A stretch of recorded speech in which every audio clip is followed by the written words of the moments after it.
On May 22nd, 2011, the deadliest single tornado in over 60 years tore through Joplin, Missouri, and what happened in those 38 minutes changed everything about how we think about tornadoes and survival. This is a video to listen to while driving, working, cleaning, walking, or getting things done. It's made for people who enjoy learning and listening, not for those expecting a highly edited or fast-paced documentary. Just relax, listen, and enjoy the story. Joplin, Missouri, was a pretty typical Midwestern city before May 22nd, 2011. About 50,000 people called it home.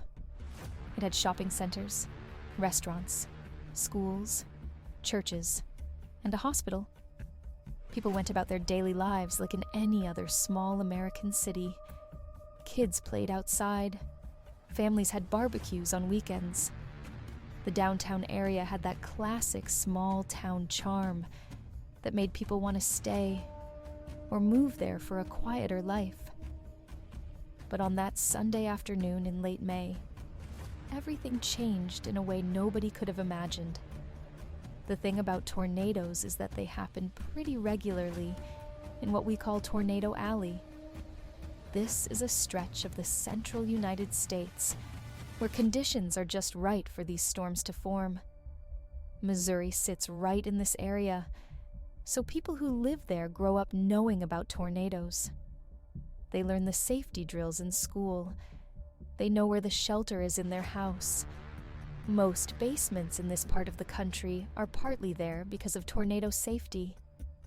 So when the weather forecast started showing that conditions were favorable for severe weather that day, it was not completely unusual. People paid attention, sure, but it was also kind of routine. After all, how many times does a tornado warning go out and nothing happens?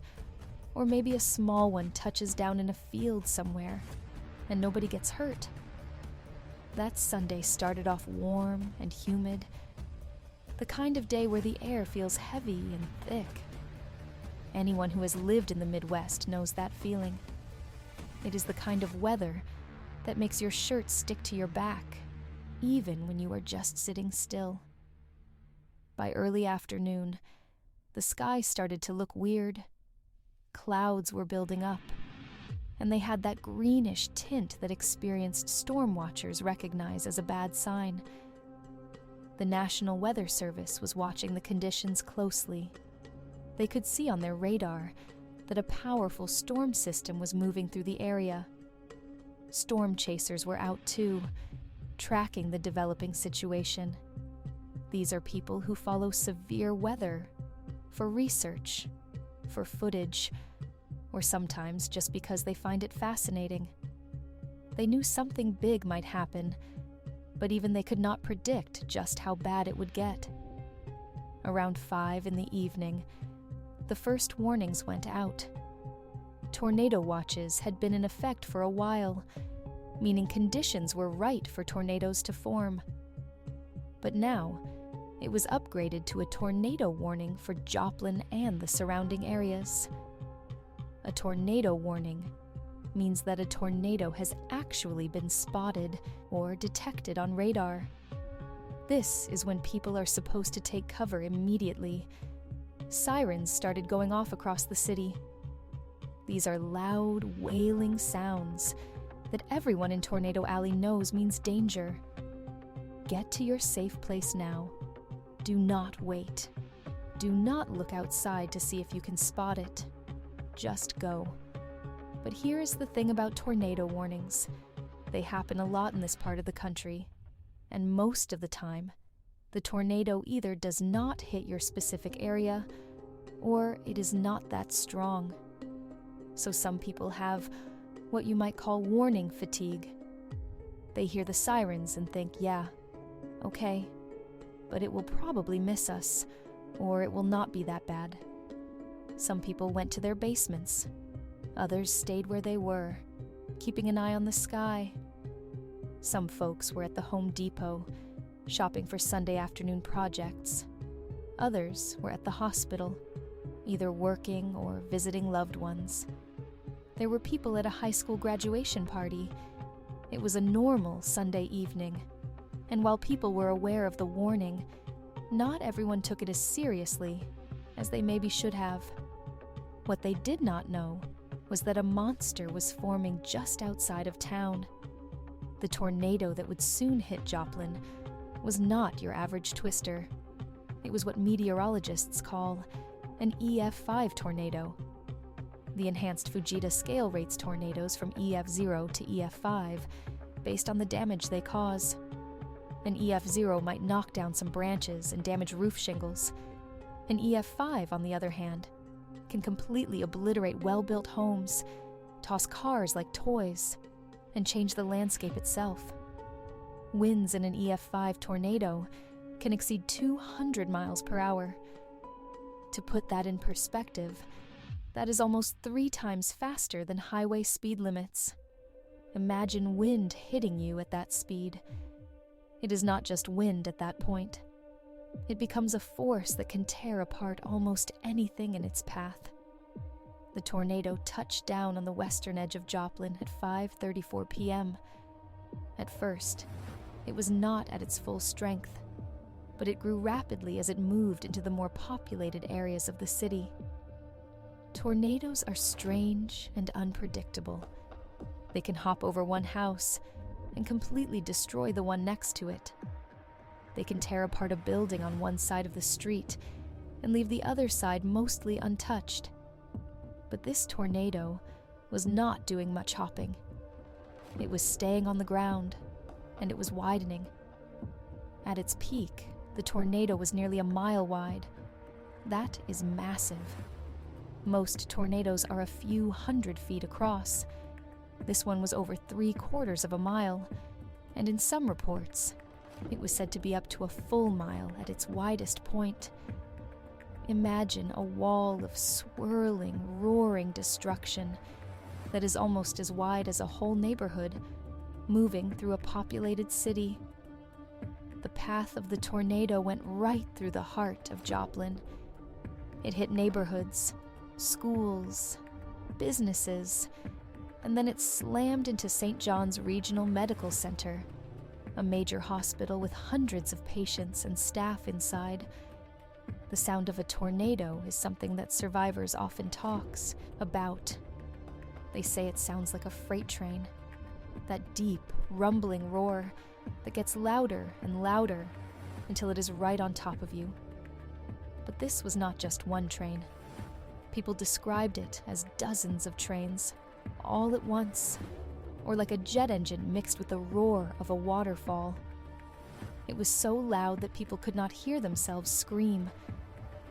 And along with the sound was the wind, the debris, and the pressure change. Your ears pop like when you are in an airplane, but much more intense. Let us talk about what was happening to people in those moments. At the Home Depot on the east side of town, employees and customers heard the sirens. Some of the employees started directing people toward the back of the store, away from the large glass windows at the front. Home Depot is a big box store, which means it is a large, warehouse-like building with high ceilings and a lot of open space. These kinds of buildings are actually pretty dangerous in a tornado because they have large, flat roofs that can be ripped off easily. But when a tornado is coming, you do not have time to drive somewhere else. You take cover where you are. People huddled together in the bathrooms, in storage areas, anywhere away from windows. They could hear the wind getting louder. Some people were praying, others were calling loved ones, trying to say goodbye just in case. And then it hit. The roof peeled off like it was made of paper. Walls collapsed. Shelves full of heavy tools and equipment flew through the air. People were lifted off the ground, pulled by the incredible force of the wind, and thrown. Some held on to whatever they could find, but the wind was so strong that it ripped people apart from each other. When the tornado passed, the building was just gone. What had been a massive store was now a pile of twisted metal, shattered wood, and scattered merchandise. Miraculously, many people survived, though several did not. Bodies were found in the wreckage, and the injured were pulled out by other survivors and first responders who arrived as soon as it was safe. At St. John's Regional Medical Center, the situation was even more desperate. Hospitals are supposed to be safe places, built strong to withstand disasters. But this tornado was stronger than what the building could handle. The hospital had about 200 patients inside, including people in intensive care, newborn babies in the maternity ward, and patients in the emergency room. When the tornado warning came, staff moved as many patients as they could to interior hallways and away from windows. But there were patients who could not be moved easily. People on ventilators, people in critical condition, newborns in incubators. The staff did everything they could, forming human shields over patients, holding down equipment, trying to keep everyone as safe as possible. Then the tornado struck the hospital directly. Windows exploded inward, sending glass flying like daggers. The roof was torn off in sections. Walls crumbled. The entire building shook and groaned under the force. Equipment was thrown around. Medical supplies, beds, IV stands, all of it became dangerous projectiles. The building lost power, so everything went dark except for the flashes of lightning and the eerie glow from outside. Generators kicked in for some areas, but much of the hospital was in chaos. Staff members were injured, but they kept working, trying to protect and evacuate patients. Some nurses covered patients with their own bodies and were injured or killed by falling debris. After the tornado passed, parts of the hospital were completely destroyed. Rescuers had to search through the rubble to find survivors. 5 people died in the hospital itself, including patients and visitors. It was a tragedy within a tragedy. In the neighborhoods, entire blocks of homes were wiped off their foundations. These were not just damaged homes, they were gone. Concrete slabs were all that remained in some areas. Trees that had stood for decades were stripped of their bark and branches, leaving only splintered trunks sticking out of the ground. Cars were tossed hundreds of feet, crumpled into unrecognizable chunks of metal. One car was found wrapped around a tree. Another was found on top of a pile of rubble that used to be a house. Stop signs, streetlights, pieces of roofs, furniture, toys, clothes. All of it was scattered everywhere. The tornado did not just destroy, it scrambled everything together into a chaotic mess. You might find a family photo from one house in the yard of another house 3 blocks away. A piece of someone's kitchen could end up in a field a mile from where their home used to be. Families who had taken shelter in their basements emerged to find their homes completely gone above them. Imagine being in your basement, hearing that roar, feeling the pressure, and then the noise stops. You wait a few minutes to make sure it is really over, and then you climb up the stairs. But when you get to the top, there is no door. There are no walls. There is no roof. Just open sky and a landscape that looks like a war zone. That is what hundreds of families experienced. People stood in shock, looking around, trying to process what had just happened. Some were injured, bleeding from cuts caused by flying debris. Others were frantically searching for family members who had been in different parts of the house. Neighbors called out to each other, checking if everyone was okay. Some people were trapped under rubble, calling for help. The sound of sirens started in the distance, but it would take time for help to arrive because the damage was so widespread. The tornado stayed on the ground for almost 40 minutes. It carved a path of destruction over 22 miles long and, at its widest, nearly a mile across. It moved through Joplin at about 40 to 50 miles per hour, which might not sound that fast, but when you consider the size and power of it, that is a terrifying speed. You cannot outrun it. You cannot outdrive it in a city with stop signs, traffic lights, and other cars. Your only option is to take cover and hope for the best. By the time it finally lifted and dissipated, the damage was done. Over 7,000 homes were destroyed or severely damaged. More than 500 businesses were wiped out. Schools were destroyed, including Joplin High School, which had been a landmark in the community. Churches, grocery stores, gas stations, all gone. And the most heartbreaking number of all, 161 people were killed. That made it the deadliest single tornado in the United States since modern record-keeping began in 1950. Before Joplin, the deadliest tornado in that period was the Flint, Michigan tornado of 1953, which killed 116 people. Joplin surpassed that in the worst way possible. The immediate aftermath was overwhelming. The sun was still up, so there was light to see the damage, but that almost made it worse. In the dark, you might not fully grasp the scale, but in the late evening light, people could see for blocks in every direction that their city was just gone. Emergency services were stretched to the limit. Joplin's emergency management system, fire stations, and police infrastructure were damaged or destroyed. First responders who were trying to help were also victims themselves.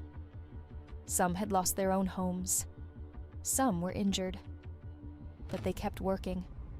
Firefighters, police officers, paramedics, they all went into action immediately. They started searching for survivors, pulling people out of the rubble, treating injuries, and trying to account for everyone.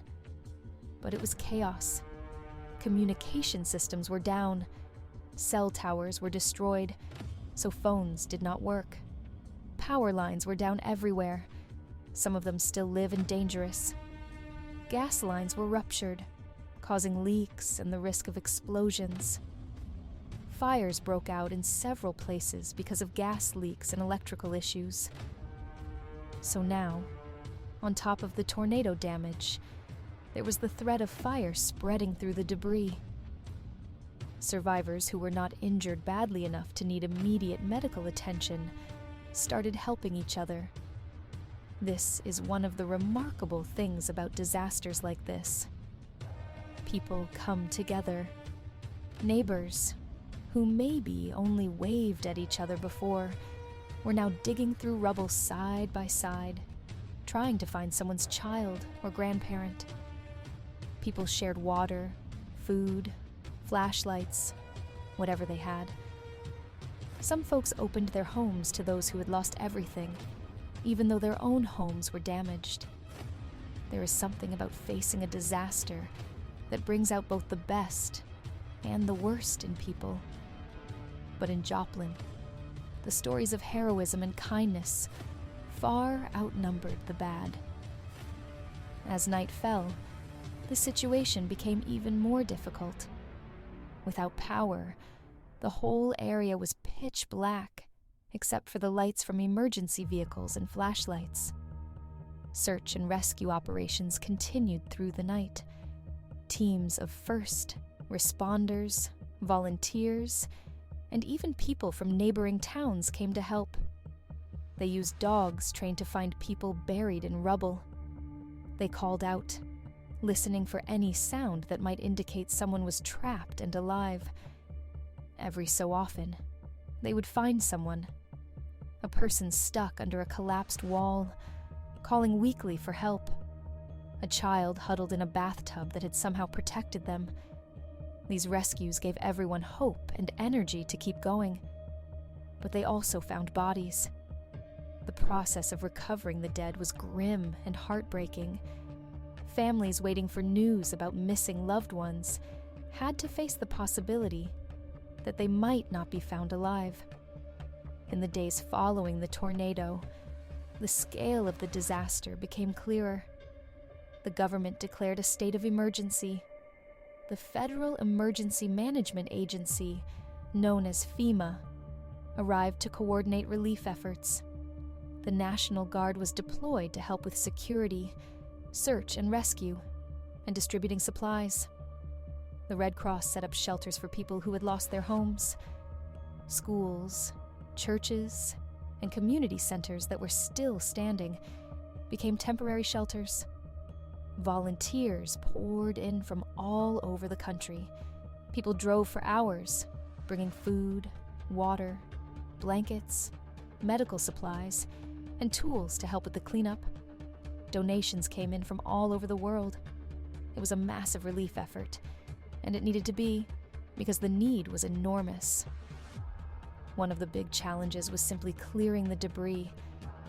When an entire city is damaged like this, you end up with millions of tons of rubble.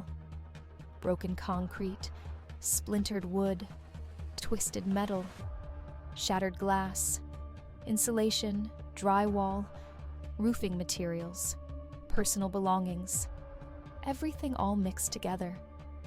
Heavy equipment like bulldozers and dump trucks were brought in to start clearing roads so that emergency vehicles could get through. But you could not just scoop everything up and haul it away. There were still people missing. Every pile of debris had to be searched carefully. It was slow, exhausting, and dangerous work. Workers had to wear protective gear because of the risk of sharp objects, exposed nails, asbestos from old buildings, and other hazards. The weather did not help either. In the days after the tornado, it rained, which turned the debris into a muddy, slippery mess.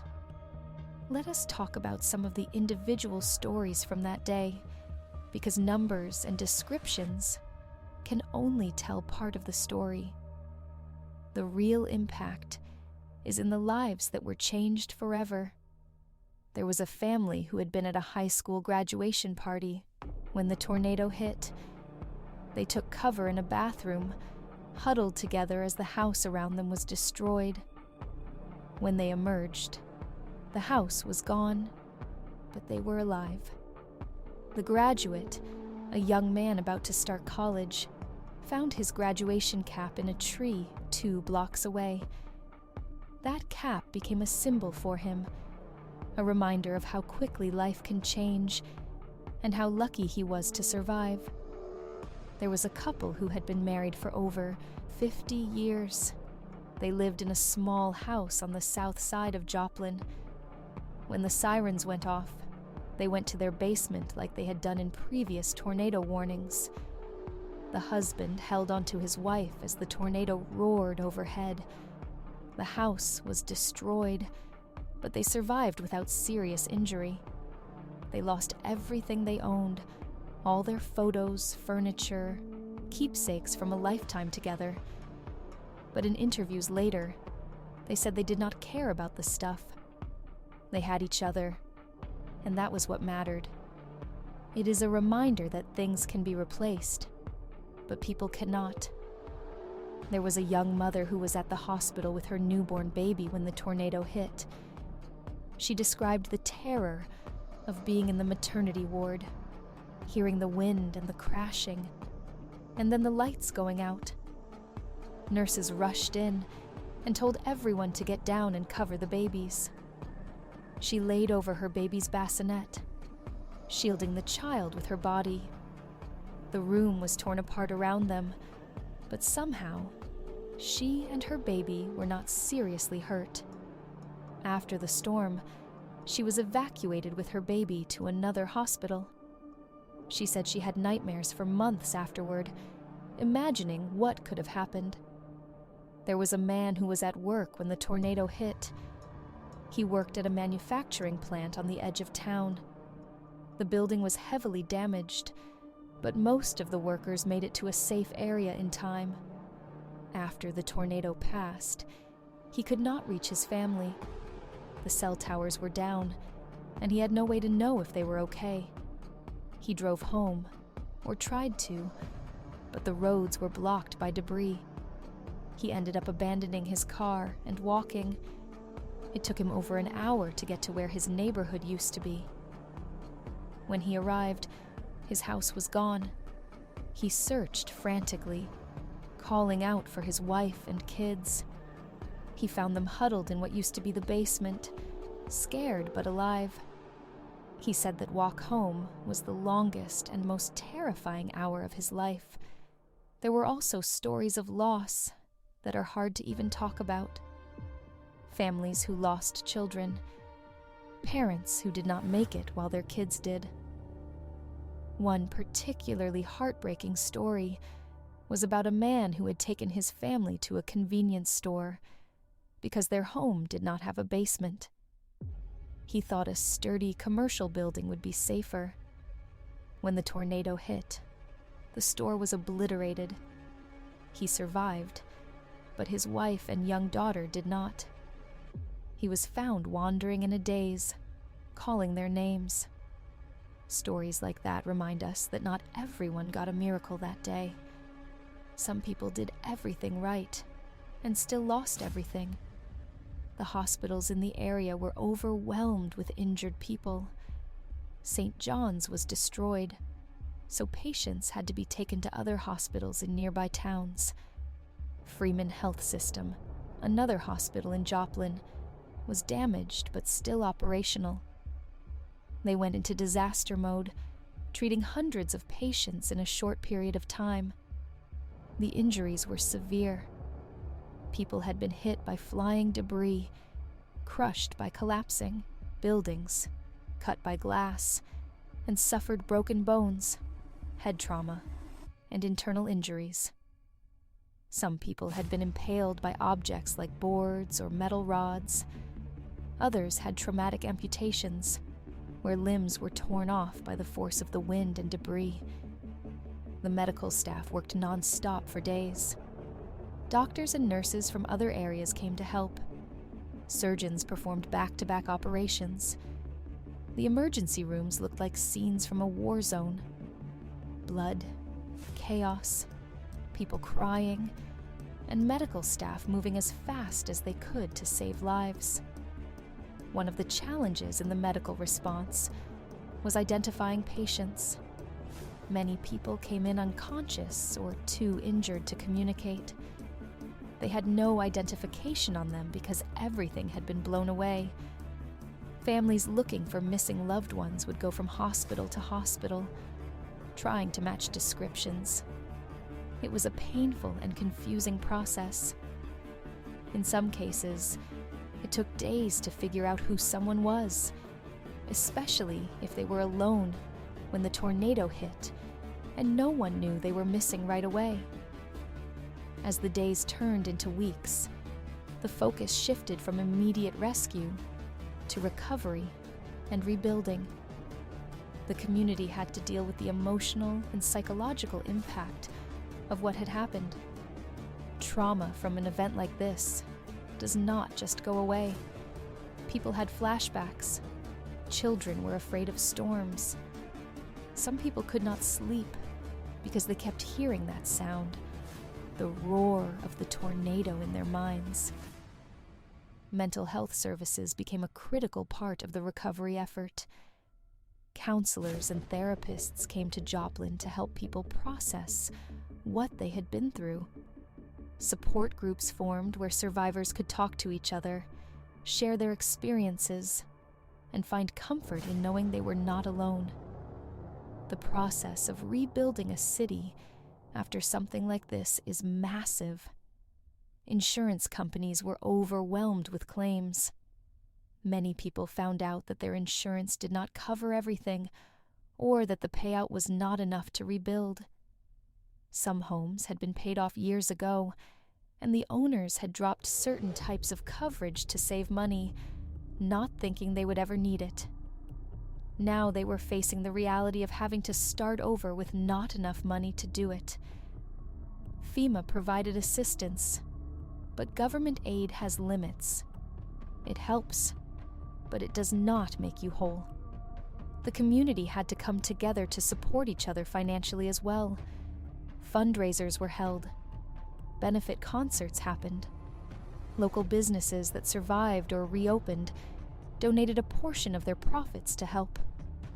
National chains and corporations donated money and supplies. It was a collective effort, but it was still hard. Joplin High School had been destroyed. For the students, this was a huge loss. High school is a big part of a young person's life, and to have that place just wiped away was difficult. The school district had to figure out how to continue classes. They ended up using temporary structures and sharing space with other schools. The community rallied to make sure the students did not lose their school year. Teachers worked in difficult conditions, often dealing with their own personal losses, while trying to provide a sense of normalcy for their students. The graduation ceremony that year was held in a temporary location, and it was an emotional event. Students who had lost friends, homes, and a sense of security walked across the stage to receive their diplomas. It was a symbol of resilience, a statement that the tornado had not defeated them. The investigation into the tornado and the response to it brought up some important questions. Why was the death toll so high? Could anything have been done differently? Meteorologists and emergency management experts studied the event closely. One of the findings was that while the warnings did go out, the lead time was relatively short. The tornado formed and intensified quickly. By the time people realized it was a major tornado heading straight for the city, there were only minutes to take cover. Another issue was the effectiveness of the sirens. In some parts of Joplin, people said they did not hear the sirens, either because they were inside and could not hear them over the noise of their daily activities, or because the sirens were not loud enough in certain areas. This led to discussions about improving warning systems, not just in Joplin, but across the country. Another factor was the construction of buildings. Many of the buildings that were destroyed were not built to withstand an EF5 tornado. To be fair, very few buildings can. An EF5 is an incredibly rare and powerful event. But the tornado highlighted the need for better building codes and construction practices, especially in areas prone to tornadoes. Some experts suggested that more buildings should have reinforced safe rooms, like the kind you see in some schools and public buildings now. These are interior rooms with reinforced walls and ceilings, designed to withstand extreme wind and debris. They are expensive to build, but they save lives. The Joplin tornado also changed how people think about taking shelter. Before this, the standard advice was to go to the lowest level of your building, get away from windows, and cover yourself.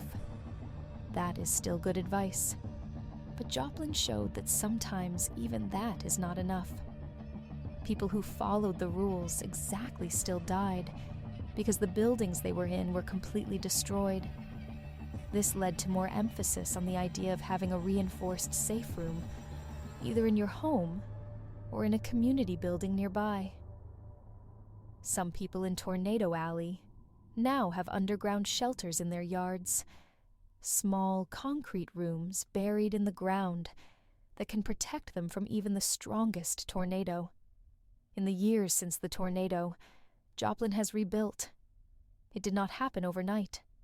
It took years of hard work, determination, and a lot of money. But the city came back. New homes were built, often stronger than the ones that were destroyed. Businesses reopened, or new ones took their place.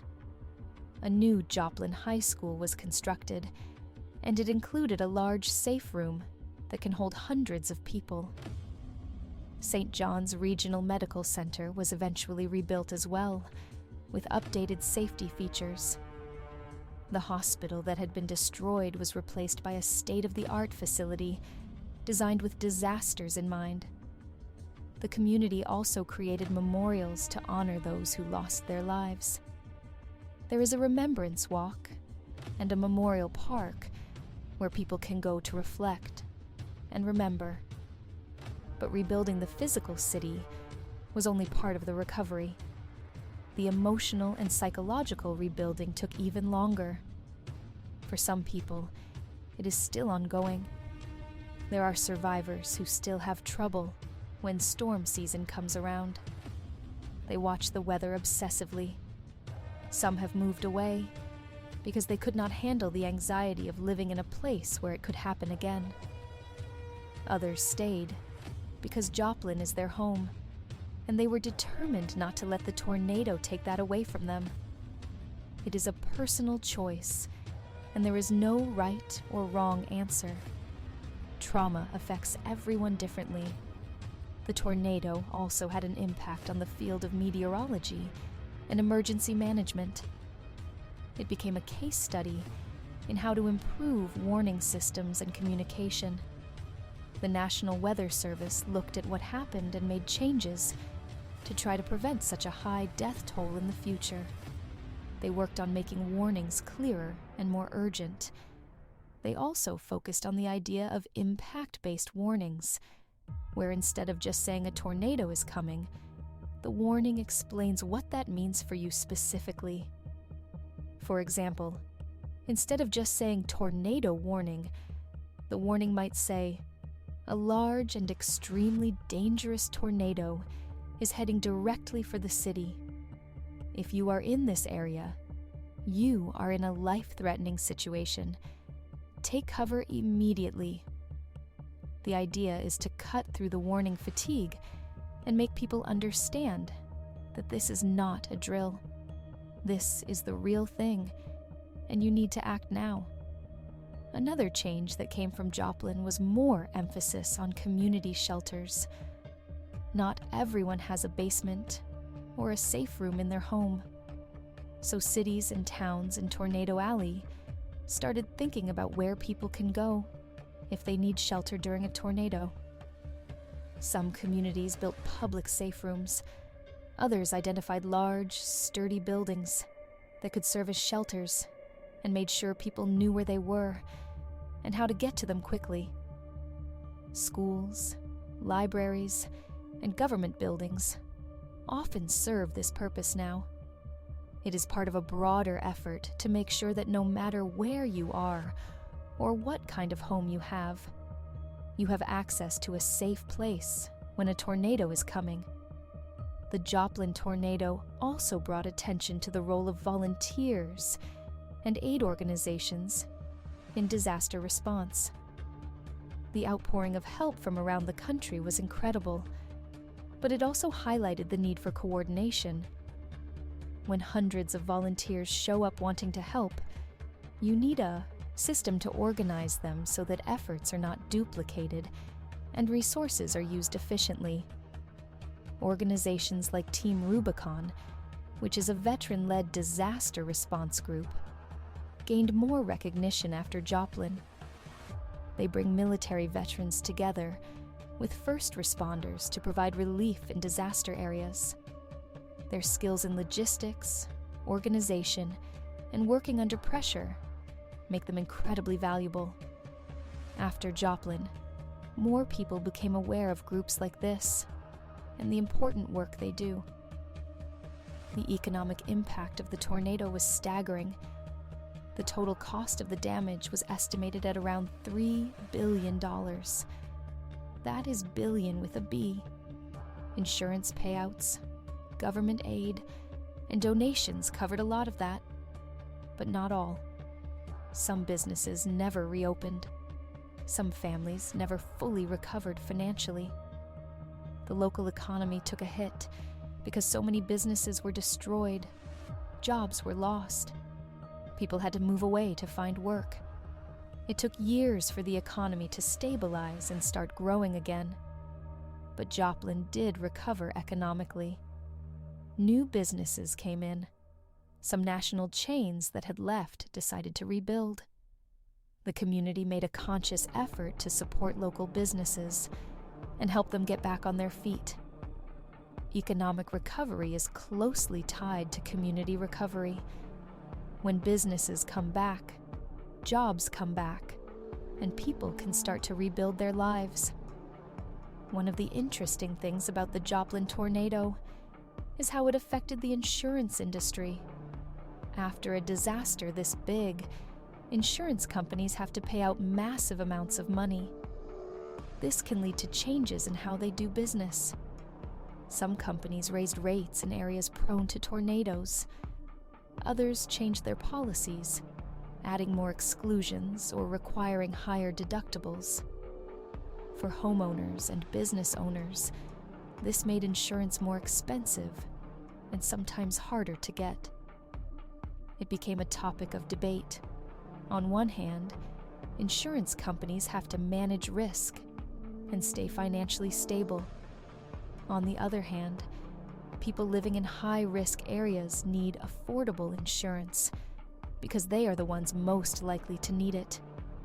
It is a complicated issue without easy answers.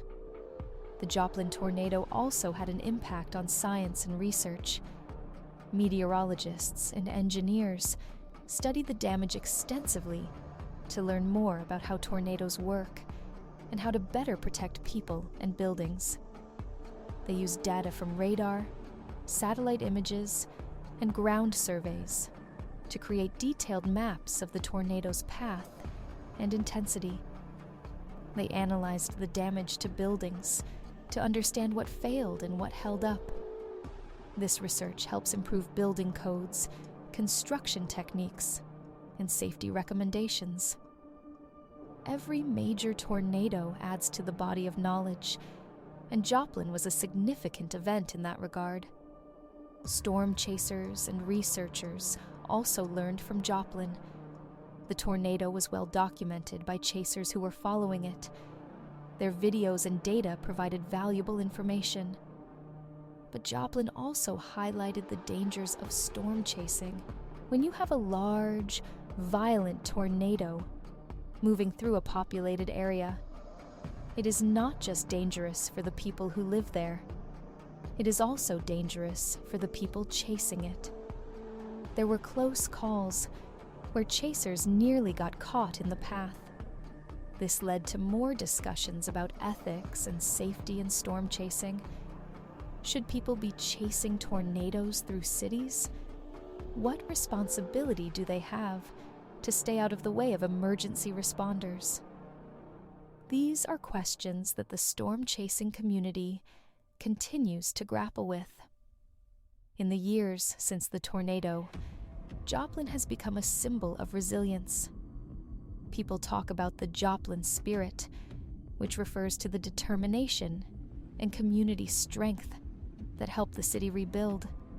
It is a source of pride for the people who live there. They went through something unimaginable and came out the other side. That does not mean everything is perfect or that the pain is gone, but it means they survived, they rebuilt, and they are moving forward. That kind of resilience is inspiring and serves as an example for other communities that face disasters. The anniversary of the tornado is marked every year in Joplin on May 22nd. There are memorial services, moments of silence, and community gatherings. It is a time to remember those who were lost, honor the survivors, and reflect on how far the community has come. For some people, the anniversary is difficult. It brings back memories and emotions that are hard to deal with. For others, it is a time of healing and connection. The community comes together to support each other, just like they did in the days and weeks after the tornado. Education about tornadoes and safety has become a big focus in Joplin and other communities in Tornado Alley. Schools spend more time teaching kids about what to do in a tornado. They practice drills regularly. Parents talk to their kids about having a plan. The goal is to make sure that everyone knows what to do when a warning is issued. Because the reality is, tornadoes will happen again. It is not a question of if, but when. The best way to reduce the death toll is to make sure people are prepared, informed, and know how to react quickly. Technology has also improved since 2011. Weather forecasting and radar technology have gotten better. Meteorologists can now see inside storms with more detail and accuracy. Doppler radar can detect rotation in a storm that might indicate a tornado is forming. This gives more lead time for warnings. Smartphone apps now send alerts directly to your phone when a tornado warning is issued for your area. These alerts can wake you up in the middle of the night if a storm is coming. That is important because some of the deadliest tornadoes happen at night when people are asleep and unaware. The combination of better technology and better communication has the potential to save lives. But technology is only part of the solution. The human element is just as important. People need to take the warnings seriously. They need to have a plan and know where to go. They need to not be complacent just because they have been through warnings before that did not result in anything. That is easier said than done, especially when you live in an area where warnings are common. But events like Joplin remind us why it matters. The one time you ignore the warning could be the time a tornado like this one comes through. Another lesson from Joplin is the importance of community. Disasters bring out the best in people when they work together. Neighbors helping neighbors, strangers helping strangers, people coming together for a common cause. That spirit of community is powerful and can make a huge difference in how quickly and how well a place recovers. It is something that cannot be measured in dollars, but is just as important as any financial aid or rebuilding effort. Joplin also reminds us of the power of nature. We like to think we have control over our environment. We build cities, create technology, and feel safe in our homes. But nature can remind us very quickly that we are not in control. A tornado is a force of nature that we still do not fully understand. We can predict them better than we used to, but we cannot stop them. We can build stronger buildings, but we cannot make them tornado-proof. All we can do is respect the power of nature, prepare as best as we can, and help each other when disaster strikes. There are lessons from Joplin that apply beyond just tornadoes. They apply to any disaster, whether it is a hurricane, earthquake, wildfire, or flood. Have a plan. Know where to go. Keep emergency supplies on hand. Stay informed. Do not ignore warnings. And when disaster strikes, help each other. These are simple ideas, but they save lives. For people who lived through the Joplin tornado, life is divided into before and after. Before the tornado, life was normal. After the tornado, everything changed. That is the reality of surviving a major disaster. It leaves a mark. But it also shows you what you are capable of. It shows you the strength you did not know you had. It shows you the kindness of others. It shows you what really matters in life. For many survivors, those lessons have shaped who they are today. The story of the Joplin tornado is not just about destruction and death. It is also about survival, resilience, and hope. It is about a community that refused to give up. It is about people who lost everything but found the strength to rebuild. It is about first responders who risked their lives to save others. It is about volunteers who traveled from far away to help people they had never met. It is about all of those things. And that is what makes the story worth telling. As we look back on the Joplin tornado more than a decade later, it stands as one of the most significant weather events in modern American history. It changed lives, changed policies, and changed how we think about tornado safety. The scars are still there, both physical and emotional. But so is the strength and the determination to never forget and to always be ready. Because in Tornado Alley, the question is not if another tornado will come, but when. And when it does, the lessons learned from Joplin will hopefully mean fewer lives lost and more people prepared to face the storm.